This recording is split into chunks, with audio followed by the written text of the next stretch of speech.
Hello and welcome to the Fiction Hack Podcast. This is a landmark episode for us because we have reached the big 1-0, episode 10. Double digits. Double digits. My name is Colin Monroe and I am joined by... Ross Lawhead. Hello. How are you doing? I am absolutely shattered, but I'm keen to keep going. Great. Okay. Yeah. Now, regular listeners will know that Ross is the one with all the knowledge, all the brains, and I just sit here and listen to him, and he amazes me with his superior knowledge. And today is going to be no exception. What are we talking about today, Ross?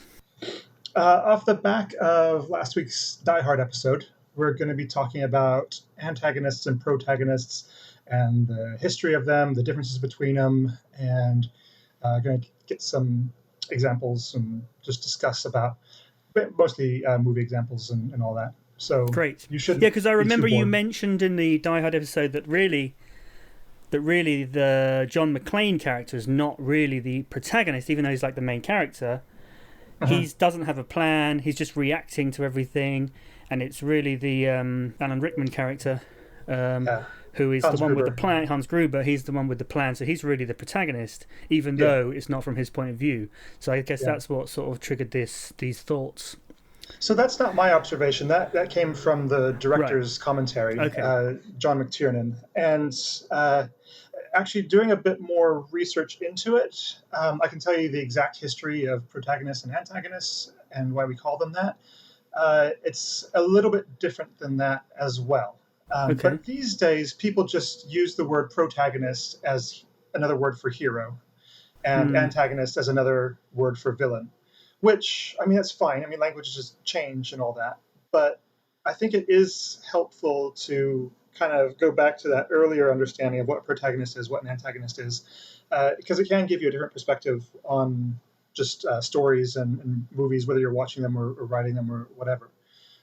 So I think we should actually just start with definitions in that case, just define what we're talking about. Okay. And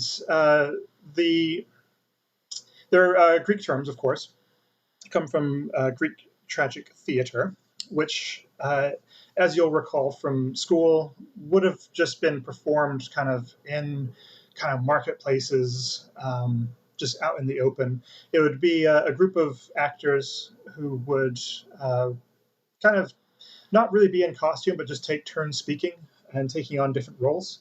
And when they weren't in their roles as characters, then they would merge into the Greek chorus. So it would just be kind of a line of people giving a narration about what was happening. Then someone would step out, be a character, have an interaction with another character, and that sort of thing. That's generally how it was in ancient Greece, at least at the outset. I said I was going to do definitions, but this is just the history. We'll just go on with the history. So apparently, in the very, very early Greek tragic tradition, you just had the chorus line. So it'd just be a group of people kind of telling a story. And that, I assume, evolved from just one person telling a story. Like, Homer, the blind bard, would just kind of, he'd rock up, he'd tell a story, you'd give him a meal and patronize him and all that kind of thing. And then he'd wander off. This would be kind of a group of people who band around together and give you a different kind of experience, than you would get with just one guy. Eventually it evolved that they would kind of break out and do these kind of pieces, as I said. And the first instance of someone stepping out to have a dialogue with the chorus was a poet named Thespis, from which we get thespian, which is another term for actor. He had one person step out and then talk to this kind of narrated chorus. There's no other word for it, really. Yeah, so when you say he had one person do it, do you mean he was kind of like the director of the show? He was the writer, the director. Eventually it would be written down. I don't know how much of it was written down when it was actually happening. It's kind of hard to judge that kind of thing. But he was the first person to kind of, he's credited with the first person to come up with that tool, basically. And that was called a protagonist. So that was joining of two words, which they were quite fond of in Greece. So you had proto, and then you had agonistes, which is a similar word to agony. It's the same kind of root that we get agony from. And it just means, agonistes just means someone who is striving against something, who's in contention of something, it has kind of, it's hard to pin it down because we have different words kind of around this word. But he is the person who is kind of in contention. And then proto, it's not pro, which would be someone who's for something, but it's proto, it's the first person. So think of prototype as like the first type of something. That's the same usage of that word. Right. So is it like first person as in when we say, I? It's like from that person's point of view.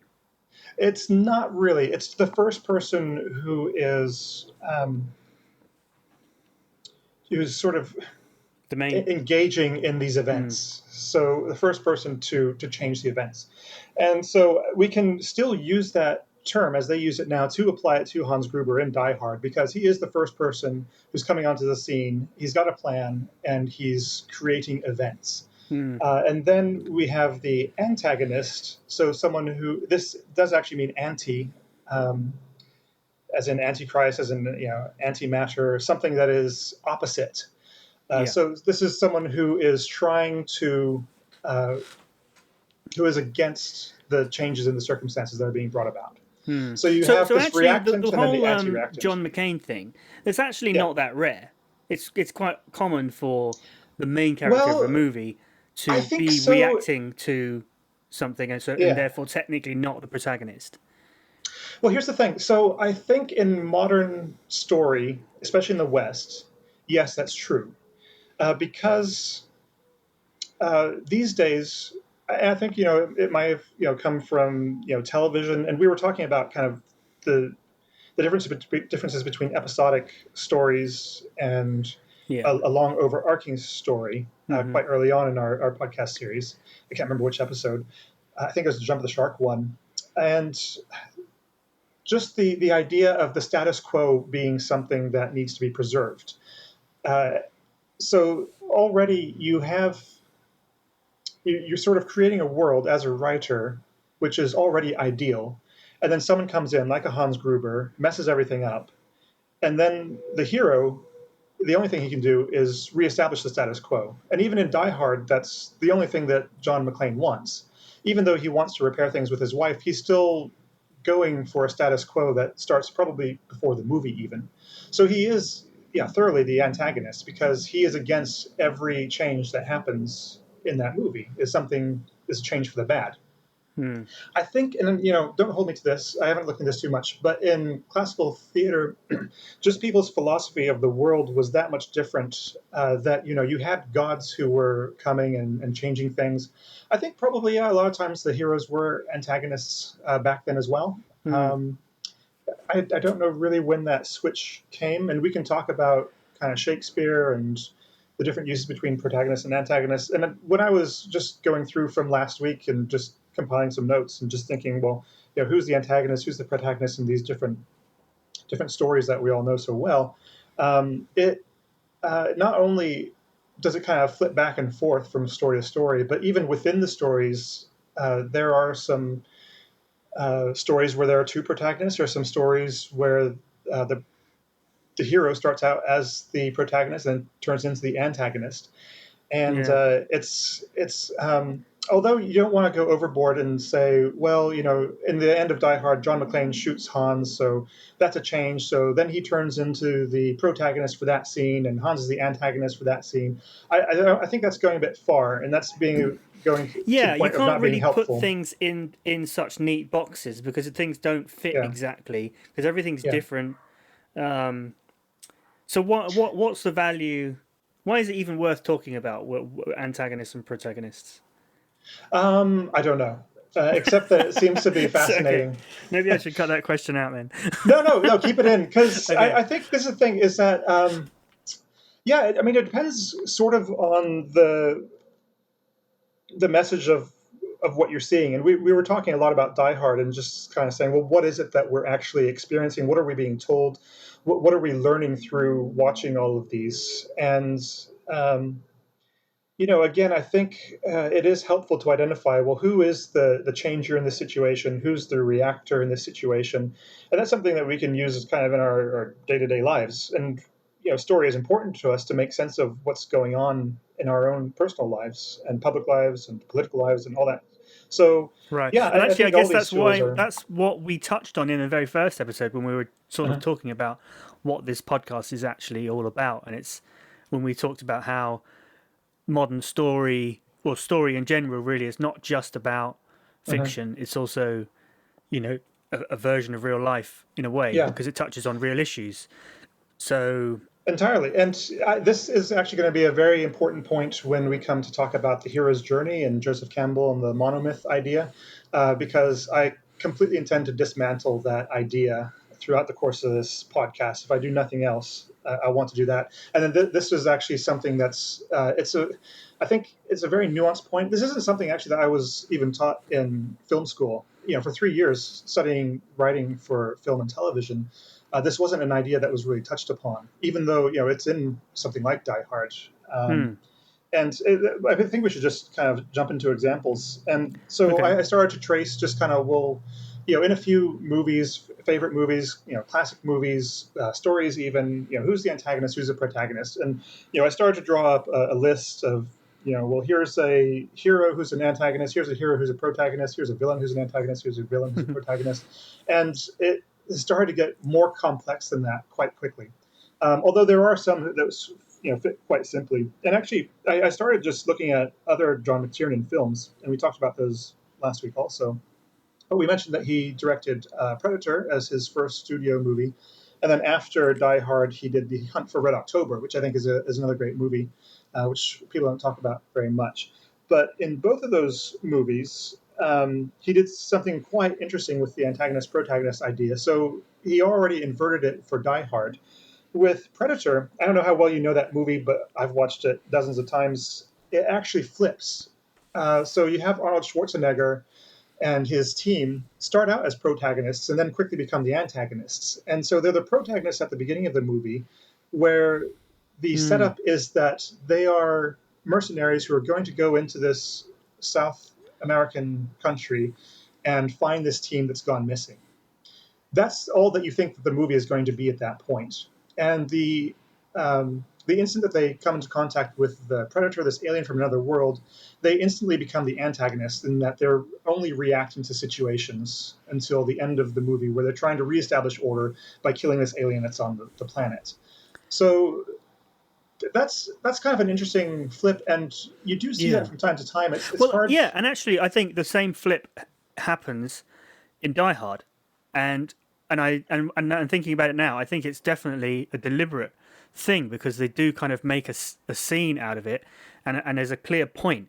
Remember that, like, I think he's just killed one guy, and he the first time he like talks on the walkie-talkie to Hans Gruber, Uh-huh.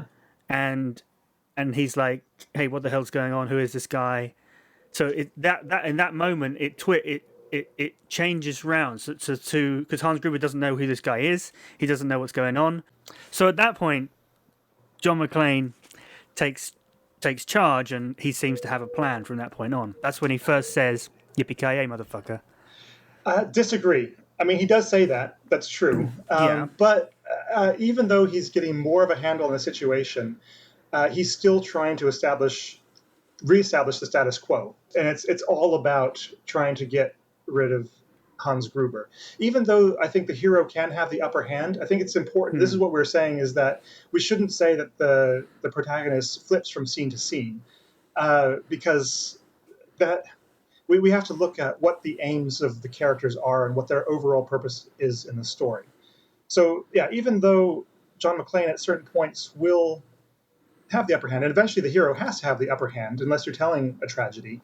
Uh, he is the antagonist through and through, because at the end, he does establish, he fights against the changes of the protagonist, and that's exactly what John McClane does right up until the end. And once the antagonist is out of the picture, once he's been thwarted, then the story ends because there's nothing more to say because the status quo has been reestablished, and the hero, the antagonist, has no other aim except to thwart the protagonist. So I hear what you're saying, but I think that's an important point in how we use these definitions to kind of avoid the confusion of that. I mean, does that make sense to you? Yeah, yeah, but I do think, I don't know, maybe it's just a kind of one of these cases of where, Well, the here's the exact other thing. definitions don't fit necessarily in the box, and but I do still think there is a significant change in that moment in that movie, which is worth There is, and you know what? noting. Just as I was going through some of this, I came across another term which I had no idea existed. It's called ananorisis, spelled with a silent G. And it is, let me bring up my notes, a moment in a play or other work when a character makes a critical discovery. And it's a change from ignorance to knowledge, producing love or hate between the persons destined by the poet for good or for bad fortune. And that's Aristotle in his Poetics. So I think there are probably even a few points in Die Hard where that happens, and the hero comes to a fuller understanding. But that's another mechanism of drama that's coming into place. And I think, yeah, some of these terms can be used fairly loosely, but I think we also have to recognize that there's a lot going on that isn't tied up with protagonists and antagonists. Yeah. That's kind of beside the point as well, and could do other episodes. But And every story sort of goes beyond these terms that we can apply to it. I think so. Yeah. In so many ways. So Yeah.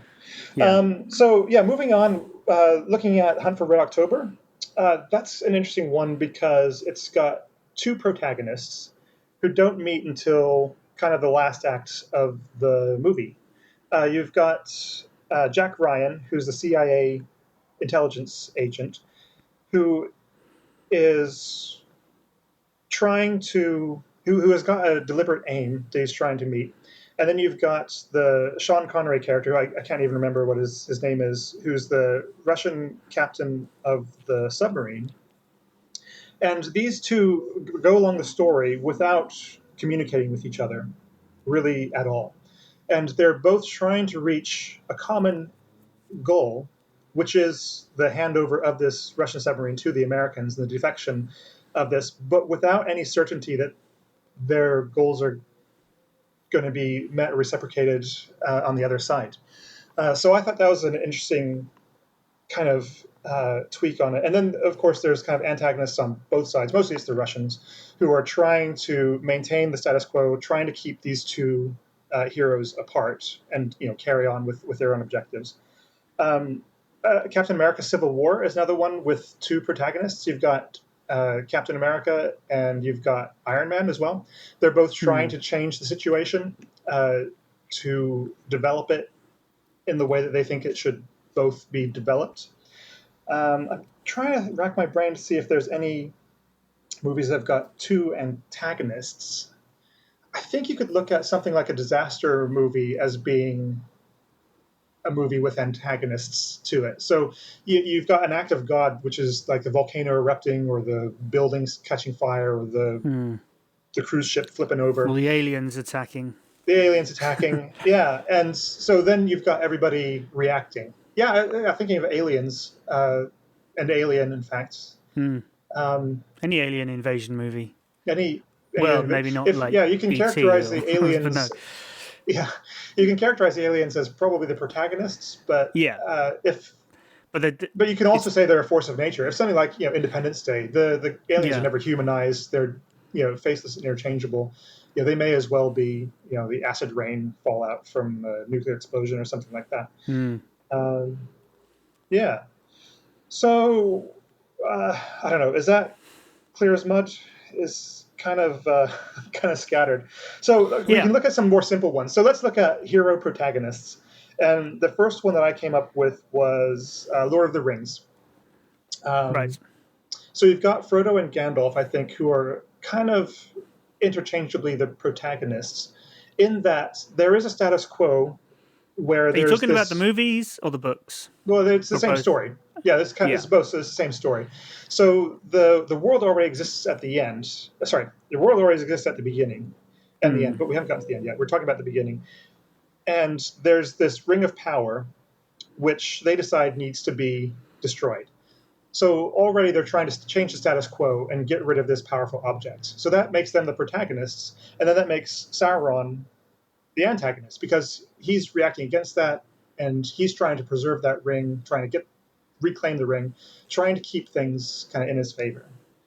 Um, Yeah, but you also, could argue also that at the end of the whole saga, mhm. that everything's kind of gone back to normal, and that Frodo and Gandalf really were just trying to preserve a kind of deeper normality, a more long term normality, You because could, yeah, but it's one that exists way before the story starts, and it's not one that mm, the heroes or characters have ever experienced because that ring of power has always been there as far as but they it's been know. mostly dormant. It hasn't really done anything because I mean it was lost for a lot of the time. Yeah, and I think this is another topic I'd like to touch on at some point is that um, these kind of relics or artifacts from stories that have changed because you read The Hobbit and it's quite clear that that ring was not supposed to be a ring of power. Oh no, no, it wasn't. Yeah. That's famous. When in the first, there's, I think in the fifth edition or something, that chapter where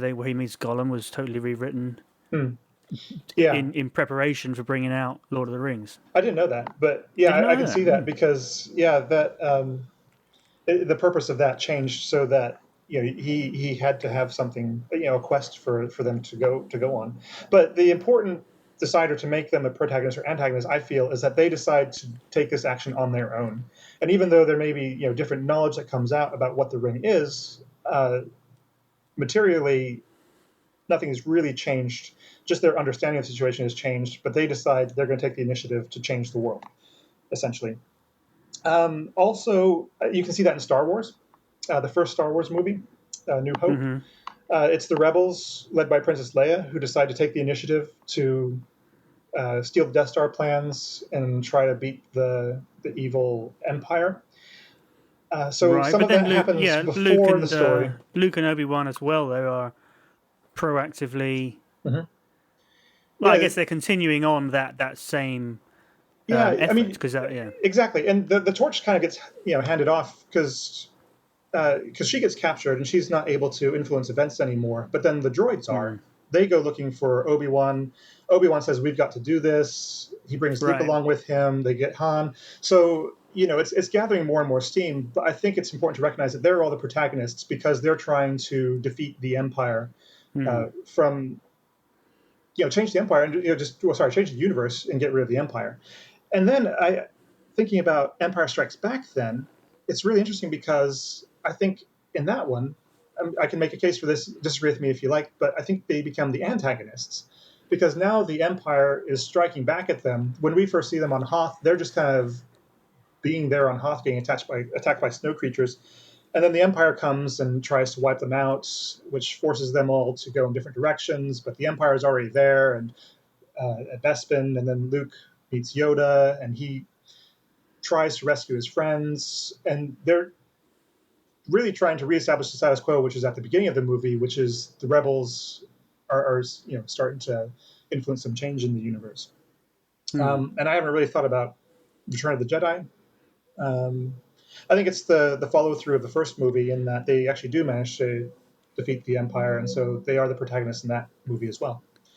Yeah. So yeah, and I So think it switches in an back and age forth. Yeah. where you see so many filmmakers routinely try to remake Empire Strikes Back, I think it's important to recognize kind of what makes that movie, and the other movies the other movies. Mm. So those were But kind you of could the argue then that like in Star Wars, it's going back and forth, and like I said in Die Hard, I feel like there's that one scene where it changes. Um, so I would disagree that they McClane. can both be both depending on the situation, and it's once a character's taken an initiative, they become a protagonist. Once they become proactive, they become a protagonist. No, I don't think it has to do with a character change. I think it has to do with a character purpose within the story. Right. I don't think that John McClane ever, changes the world around to his perspective, except to turn it back to the way it was at the beginning. I don't think there's any point in the movie where he materially changes the world Well, I of the think he characters. does at some point decide he wants to nail these guys. Yeah. Well, yeah, he decides at some point to be the antagonist, to get rid of them and to turn things back the way they were. Okay. This is and this is the thing is Yeah, I that mean, I the feel way like we could that argue about this we forever, and could, it but doesn't really the matter. way that people use it is to say the hero, and uh, I think I'm pushing for a certain interpretation of this, which is kind of going back a bit, and it's also from a writing point of view. In If you're sitting down to create characters and set up these situations and decide the plot, then this is the way to look at it. And things do kind of change when you look at stories from an analysis point of view. Yeah. And I think that's also important to recognize. Kind of, Right. So yeah. So it's interesting what you said then about purpose, yeah, and I can see how that's really important from a writing perspective. So hmm you need to know what your character's purpose is, yeah. and it's good to know which one And of I your would agree characters. that you're absolutely right. There are times where John McClane, gets the upper hand and he's able to change things Yeah. to his point of view. And I think that is a part of the antagonist. It isn't just that they are only reacting, but they are trying to change the situation um, to something different. Because otherwise, you've got a hero without any sort of agency. And I think that's probably a criticism of the later Die Hard movies and any bad action hero movie is that you just have someone who's reacting and who's not actually changing things. So I don't know. Maybe every complex hero has got a bit of antagonism, a bit of protagonism in them. That's probably worth exploring. And actually, that's something which I started to write down Lawrence of Arabia as uh, as a clear protagonist. I don't know if you know that movie at all, but that was one of my favorite Yeah. movies in film school, and I watched it again and again and again, and I felt like every time I was getting something new out of it. And I would read about that movie, and other commentators were saying, "Well, this is the first movie about nothing. There's no real villain. Lawrence of Arabia just kind of swans through doing what he wants." But I think they were kind of missing the larger point, which the author did intend, is that you have this main character who eventually comes to think that he is a god because he can go into Arabia, and if he decides that he's going to cross this desert with an army, then he does that, and it happens. If he decides he's going to take this settlement, then he takes it, and it happens. And it's only at the end when he realizes that he is a human and that he can't, and that his will can be broken and his will is not supreme in the situation. That's when he's basically destroyed as a character, as a human being, even as the story portrays. And the story just kind of ends at that point when he realizes that he's essentially not a modern god. And this is a case, I think, where you do see a flip, uh, and the character being used in a different purpose in the terms of the story. Is that he thinks he's the protagonist, or maybe he's always the antagonist, but he just thinks he's the protagonist until it gets to that last scene, and then everything falls apart. Yeah. Um, what do you think about that? Do you think that the purpose changes, or that the character In changes at Lawrence of that point? Arabia. Yeah, I don't know. I can't. I haven't seen it recently. I yeah, remember. I mean, I think it seems like you've watched it on a much deeper level than me. So yeah, I think that its lack of clearly defined protagonist and goal to sort of from an audience point of view to get behind made me you know I didn't enjoy the movie so much. yeah, It felt long and slow and boring, and I didn't really know who to cheer for. yeah. But maybe that's just because I'm a less sophisticated You're probably just audience. less persistent, because I remember feeling that the first couple times I saw it, and it's the movie that people keep talking about and talking about, and so I'd go back to it and say, well, what am I missing here? And I think Yeah, you're right, is that it's a very unconventional story. but In you see, I've got a very I've done that a few times when Yeah, people rant and rave about a movie being really good. I watch it and think that wasn't very good, so I watch it again to try and see what I was missing, and it's never. I never think, oh, that's what I was missing, and then end up really liking it. I'm oh always really? like, No, I still don't get it.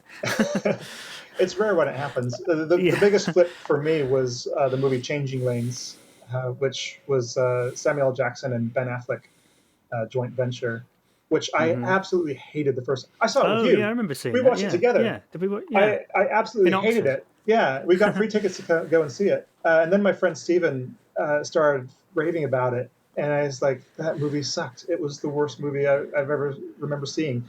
And he said, "No, no, there's so much about religion. There's so much about, kind of change and people's will, and just the discussions happening." And so I went Because I back and guess looked at it in again. isn't that a movie where the antagonist and protagonist kind of keep switching? Because don't they kind of the two characters they keep like getting one up on each other, Mhm. and one person and it's like mini revenge, and then getting revenge back, and then getting revenge back again Yeah, to the point where they ruin each other's lives. I would say I think it's a movie with a confused antagonist and a confused protagonist, meaning that it's an antagonist who thinks he's a protagonist and a protagonist who thinks he's an antagonist, or who's trying to be those different roles.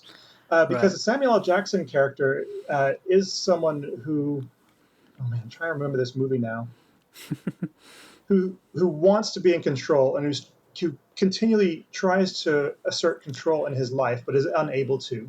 And then you've got the Ben Affleck character who is going around smashing into all sorts of people's lives, making all sorts of change, but still trying to preserve something of his own life that he's unable to at Yeah. the end.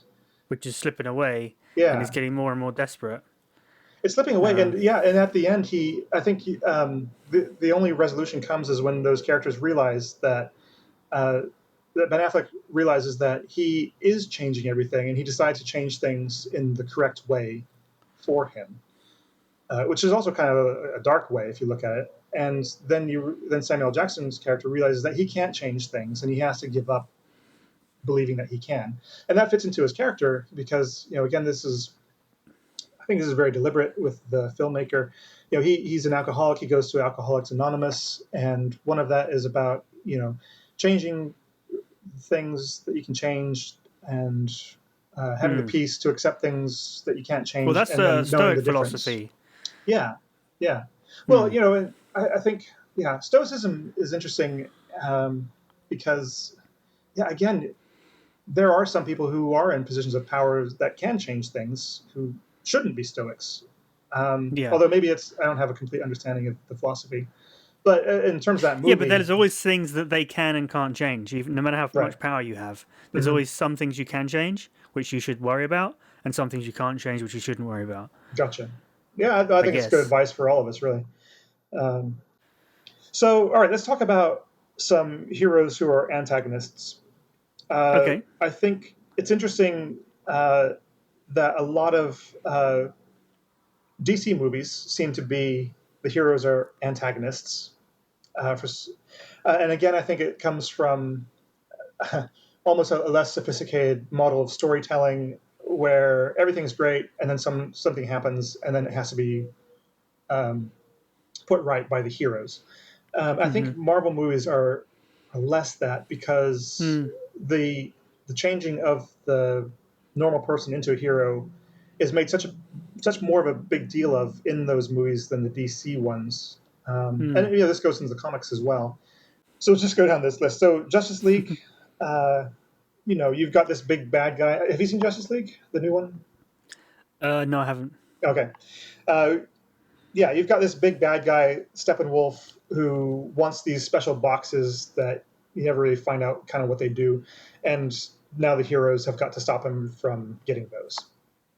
Okay. So that's heroes as antagonists. You've got Batman versus Superman. You've got Batman and Superman as being antagonists, and then Lex Hmm. Luthor being the protagonist, in the same Hmm. way that Hans Because Gruber he's like is. manipulating things behind the scenes to kind of get them to. Yeah, and trying to get them to fight as well. Hmm. Started looking at Shakespeare, Hmm. I was thinking, Hamlet. what about Hamlet? Yeah, that's an odd one because. Yeah, he's an antagonist who is struggling to be a protagonist. That's all of the character conflicts within him, and he has a speech even. It's like how is it that I'm here and I still say this things to do. This big wrong has been committed to me and my family. Why haven't I Hmm. done something about it? And so you've got someone who's identifying himself as the antagonist, wondering why maybe he's even wondering why he's an ineffective antagonist. It's not even about him changing the world. It's just about him not being able to put things back the way it was before his father Yeah. died. On the other side, you've got Henry V as the hero who is the protagonist as well. Henry V decides that France belongs to him, and he goes out and makes it happen. That's pretty clear. Macbeth also. So you've got kind of the hero villain as a clear protagonist in that although his motives are flawed and he's not the hero of the story per se, he is changing the world to how he wants it to be. Even though he's trying to, even though he's defeated at the end, he does manage to become king. He does do all the things that he set out to do. It just didn't bring him any sort of happiness, and it didn't last very long. So you do have antagonists who win. And John McClane is one of those antagonists who win. But this is where I think it's helpful to identify a protagonist and antagonist as being different to a hero or a villain within the story. And then you also have one of my favorite Shakespeare plays has been Coriolanus, and it's a character who is hard to define because he's a mixture of a protagonist antagonist. He's being thrust. He's a war general who's being thrust into the political sphere, and finding out that he can't enact his will as he would like within that, and so he reacts in ways to varying degrees and in various ways to various types of success, and is eventually defeated at the end. And everything returns to normal. So if everything returns to normal, then maybe he's the protagonist. It's hard to say, but it's interesting to write a character or to approach that play as a writer and say, yeah, what is this character? Is he the protagonist or antagonist? And that's one where I think the hero is so complex that it's really hard to say. And that's one that I keep coming back to. So do you think then that, because it was like that with what we were saying about the Lawrence of Arabia movie, that it's not so clearly defined, and does that mean that obviously it's not? I mean, it's less people will get it. It makes it harder from an audience point of view to get it and to get the character and to sympathize with them and therefore get into it and take enjoyment from it. So do you think that the reason that we define these roles within a narrative is to make a story more relatable and therefore enjoyable? No. I'm sorry I disagree with you so much on this. No, podcast. it was a question. It was a question. No, I get it. I think maybe we've spent too much time talking about successful stories and should have been looking more at the unsuccessful ones, because I think if you properly identify the role of the antagonist and protagonist as being separate to that as a hero and villain, it can stop you from making some pretty big mistakes. I think it's separate as well to kind of relatability and likability of a character, which again are two different things, which people often confuse. But if we go back and look at something like Batman versus Superman, or even Man of Steel, which I consider to be complete train wrecks of movies. Even though they've been well made, they're well acted. Some people like them a lot. You walk away from it with a weird feeling, sometimes an icky feeling, or just a confused emotional experience, because I think they haven't really taken the time to lay the groundwork of the world. Because if you're looking at something like Batman and Superman, you've got these two characters who are fighting to reestablish a status quo. But that status quo has never been established as something that's desirable. You're not shown the world of Superman as being something which is enjoyable to live in. And so you don't really know who to root for. Exactly. And and the protagonist is Lex Luthor, who's the bad guy. Yeah. So you're not supposed to root for him, But then you also don't want to root for either Batman or Superman. Exactly. Yeah. Because I remember that thinking that I just don't really care about either of these guys. Yeah. So you've got Lex Luthor's creating this big monster. And it's like, well, okay, why not? It's this. I mean, it's an uglier monster than Superman is, but maybe it's going to kill fewer people in the end. Who knows? So I think, yeah, if they had just understood that we need to make this world a fun place to live in, and even looking at Justice League, to kind of carry on from that, again, it's just kind of like, well, this is not a fun place to be in. A lot of things explode, and it looks kind of interesting at certain times, but it's not compelling. There's no reason to actually try to revert back to the status quo, except that that's just what the heroes automatically do. But then you look at something like Wonder Woman, and you're shown a better part of that world, and you think, yeah, we can get behind Wonder Woman. We can get behind what her aims and her goals are in a way that you can't get behind with Batman and Superman. Anyway. Yeah, well, so yeah, I'm sure we could carry on talking about this for a long time, and I'm sure we will in future episodes. It's one of those things that will come up again and again, I think. Yeah. So, so I think we'll leave it there for now. Cool. So, yeah, that's it for episode 10. We've mentioned your Twitter a couple of times. Do you want to share your Twitter handle in case anyone wants to check you out? Yeah, I'm at Ross Lawhead, all one word. And I am at Colin Munro, but there is an underscore. And it's Munro. That's the proper Scottish way of spelling it. Yep. And you can check out our website, fictionhack.com, but with a hyphen. Fiction-hack. Oops. And we'll see you next week. Yeah, we'll see you next time. Okay. Have a good week. Bye.